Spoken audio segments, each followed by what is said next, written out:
Hello everyone and welcome to a speed creator sim and a speed build.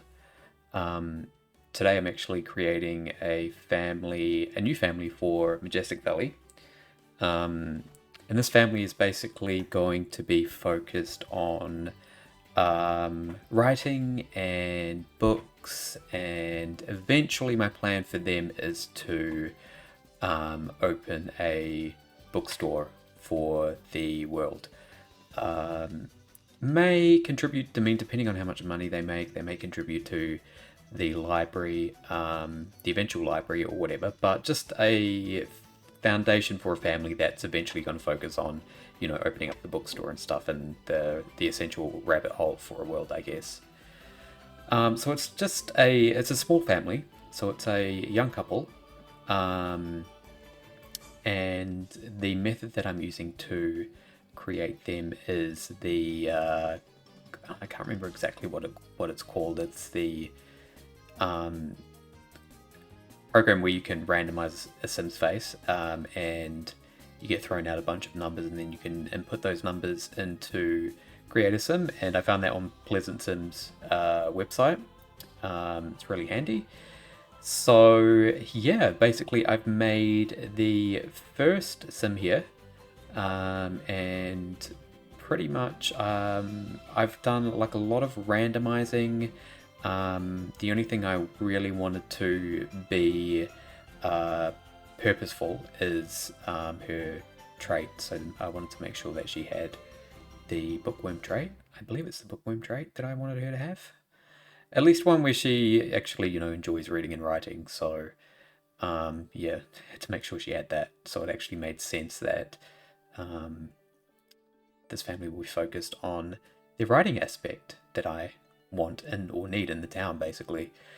Um, so I mean, yeah, just doing her outfits here.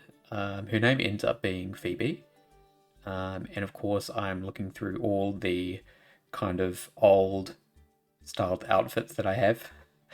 A lot of the content that I have for, I guess, the more traditional old-fashioned outfits are either from store or stuff packs. I think this dress is from Movie Stuff. Looking at the icon there, I think it's called Movie Stuff. But the store has also been really helpful for that kind of stuff as well. And yeah, just doing her wedding ring, making sure that's consistent on her outfits. Um, So yeah, it can actually be kind of difficult. I mean, I actually gave you that kind of bodysuit there, but I mean, I ended up changing it to a nightie or a nightgown, I should say, in the game. But yeah, I mean, in terms of the outfits, I mean, the time period that I'm playing in, like I think I'm going to say mid 19th century right now. It is kind of hard to emulate the fashion there with basically the items that I have in game. So I kind of do it to the best of my ability, but sometimes I even just throw in some medieval outfits there and call it a day. I think her everyday outfit is supposed to be kind of like medieval style, but I mean, it works for me, so I'm just going to use it. Um, so yeah, I actually quite like how she turned out. I feel like she's pretty unique looking. When I am doing the face randomizer, sometimes they do um, it can end up looking a bit weird. So I do make a couple of small tweaks, especially if features are really, really over the top or exaggerated. I'll kind of tone them down a little bit just so that they don't look super ridiculous. And now moving on to her husband, and his name ends up being Cornelius. So just toggling around with his face here, making sure. I'm not really making sure of anything really. I'm just kind of well, actually, no, I'm making sure that he's not going to look too stupid. Um, I know the same method for The Sims 2 can, you can end up with some Sims that look really unique, but sometimes not in the best way. So with these sliders here, just being a little cautious that some things aren't just really ridiculous looking. So yeah, it's all very much randomized. His eye color and his hair color. Actually, I do change his hair color. I decided that I wanted to have him blonde. So I'll do that in a second. So you can see I just took a quick look at his nose and was playing around with it a bit more, and then I was like, oh, maybe I can not have it so squished. Yeah, now onto his mouth. And yeah, he ends up getting a pretty interesting mouth where his top lip is a lot thicker than his bottom lips, which is an unusual feature, not a feature that I see too often on people. But I think he looks pretty nice. So you've moving on to his hairstyle here. At the moment, he kind of looks like a 70s disco lad, just with the default outfit. But yeah, that definitely gets changed. So now I'm just tinkering with his hair color and giving him some facial hair. Yeah, so at the moment, I think with this facial hair, he just looked too much like I don't know, like a 70s, I don't know, gigolo or something. So I had to change that eventually. So now I'm just looking for his everyday outfit and doing my best to kind of choose things that are fitting for the time period, or at least I mean, my method here is that it can't look too modern or contemporary. So yeah, one of the things that I like to do is just kind of play around with the textures to, especially with the flat textures, I like to give the clothes and stuff more of I guess, a detailed texture so it doesn't look so flat. And I use a lot of corduroy as well, because I feel like that seemed to be quite popular in ye olden days. So I think this is his formal wear, it must be, otherwise I wouldn't be dressing him the way I am now. Now onto his sleepwear, which is very much very basic. I try to stay away from super bright, vibrant colors, because I feel like, from what I've been looking at, the research I've been doing, I mean, maybe my research hasn't been very good, but I feel like the super bright, vibrant colors weren't really a thing. Well, they didn't seem very common. People wore a lot of like muted, seemed to wear like quite a lot of muted colors. So yeah. Now onto his outerwear. I mean, I'm talking more about Cornelius here as opposed to Phoebe because I had a lot to explain with Phoebe. And I've kind of explained all that, and really I'm here just commenting on Cornelius. But now onto his facial hair. Yeah, fixing that because, yeah, I just thought he looked a little too scruffy with the stubble. Giving him a top hat. Top hats seem to be very popular in Victorian times. And moving that over to his formal wear.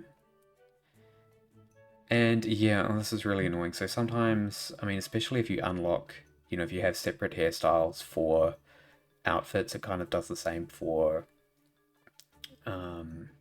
facial hair as well. So yeah, if you unlock the outfits, hairstyle for different outfits, then it also does it for facial hair. So you have to go and change the facial hair for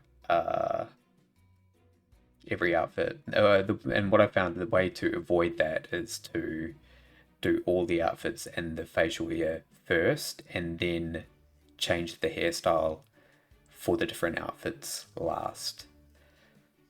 So first of all, I was calling him Jasper, and then I decided, no, I just wanted something a little more kind of prestigious, I guess. So I went with Cornelius.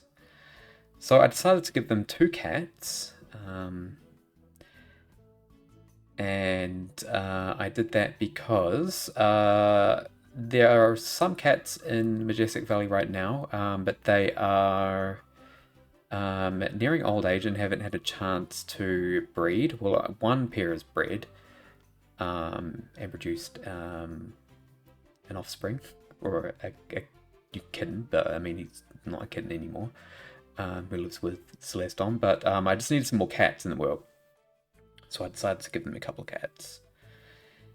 And the issue you could see that I was having there was I was selecting a cat and then it kept defaulting. So I think there was Tuppence that kept defaulting. So Tuppence and I think Putty are the cat's names, and Tuppence kept defaulting back. So Tuppence is now actually a tabby in the game, not what was actually shown there. So now moving on to the house.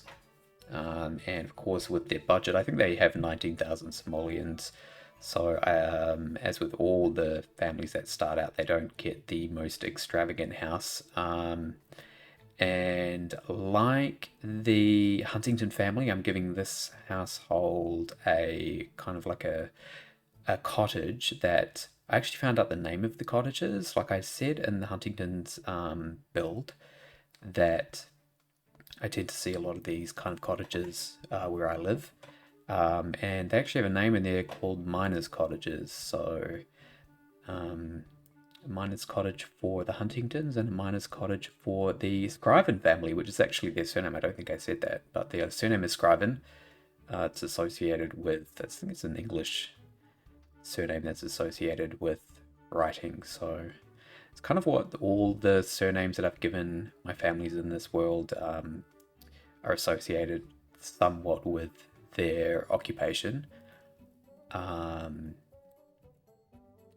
And yeah, so Scriven for this family. I think Beaufort is the only family that isn't really associated with an occupation. It's more or less, from what I remember, it's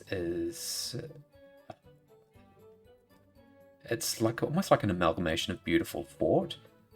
Because I think eventually I want their house to be, really extravagant because, essentially they are striving, well, not really striving, but I need them to be the wealthiest family in the town so that they can fund a lot of initiatives.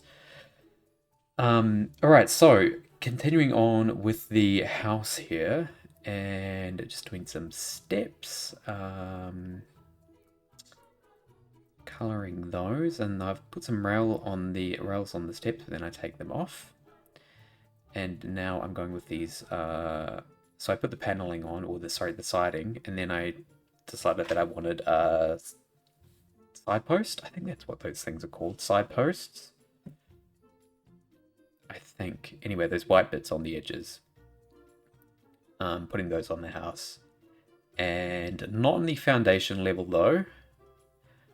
I changed the foundation level to be something a bit more unique, so it kind of breaks up the house from the foundation.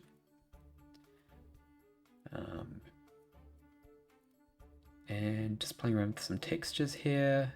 Eventually I put a porch on the back as well, but I'll get around to that a little bit later.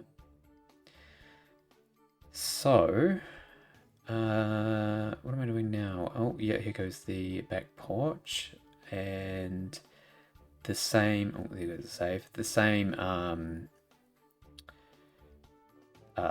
railing as the front where it has the posts on it, but unfortunately they don't provide support, so I have to place the columns first before I put a roof on. And now for the front door, I like this front door here. It's from University Life, I believe. And some windows. And I mean, if you're wondering where I get my inspiration from, I mean, tons of reference photos. I mean, if I have something like an idea of what I want to build, then I'll just look up a style and then kind of look at multiple reference pictures. They end up usually just being like, I don't usually go for, I mean, sometimes I'll go for one, try and replicate one house that I see, but I think with this one, it just ended up being just a merging of, a bunch of different houses that I saw, interior and exterior. So it's kind of like a tan kind of siding with some green, dark green window frames. And then for the interior here, it ends up, I mean, this is kind of what I was looking at, and then I end up changing it, bringing the siding inside, because that also seemed to be a feature of miners' cottages as well, where the siding, would pretty much be the same siding as the outside, but painted with some very dark wood floor. The floor plan for this house ended up being an absolute nightmare just because it's so small.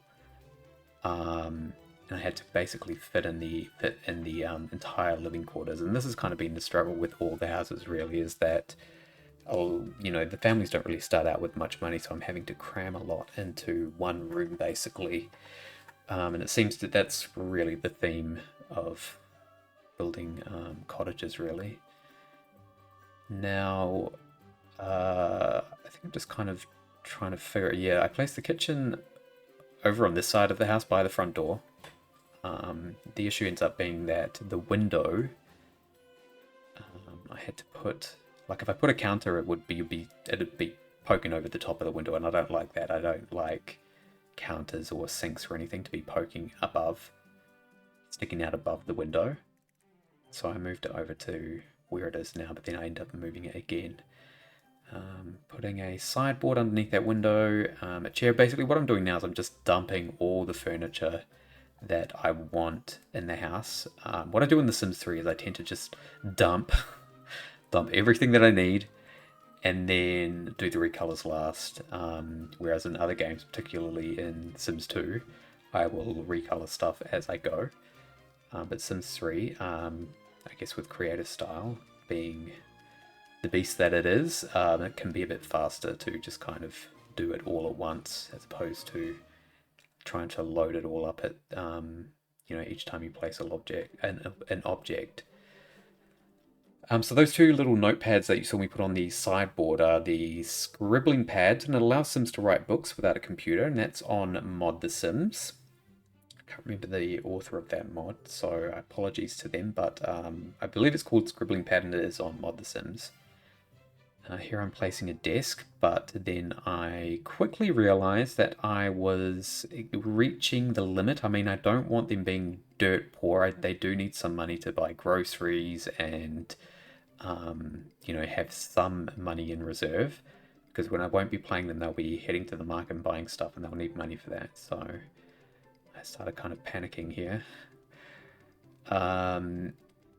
And then the bed, yeah, so I had to rearrange the bedroom. Initially, I wanted the bed up against the wall where the window was, but it didn't line up. And if I moved it to be centered with the window, Sims wouldn't be able to get into bed. So I had to move the bed to be facing not facing the wall, facing the window, not up against the window.